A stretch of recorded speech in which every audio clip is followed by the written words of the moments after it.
So we're here in the barrel room of Long Shadows. Tell me about Yes. what happens here. So it's one of the 3 barrel rooms, in fact, and this room is dedicated to the second year wines. So basically it's a wine that we didn't produce this year, but last year in 2008.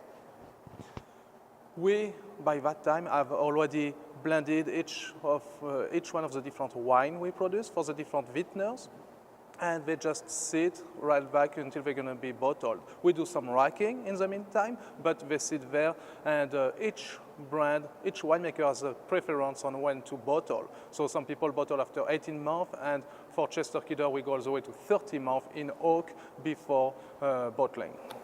So you have predetermined times of how much time they want the wine to spend in the barrel, but do you also tweak that? I mean, do you have the ability to say, well, it's not quite there yet?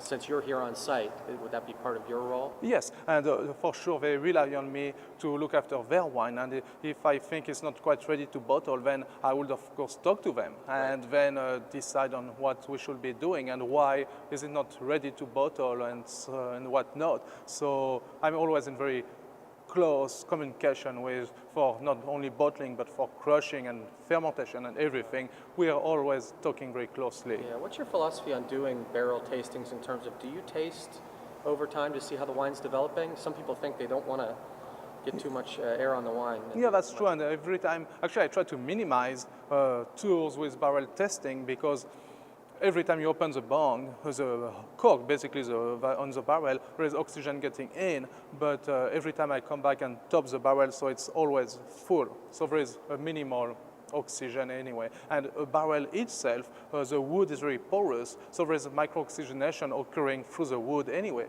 So we just have to be careful about it. But yeah, it's very important for a winemaker to test wine as the process goes, to follow the wine and see where it's going.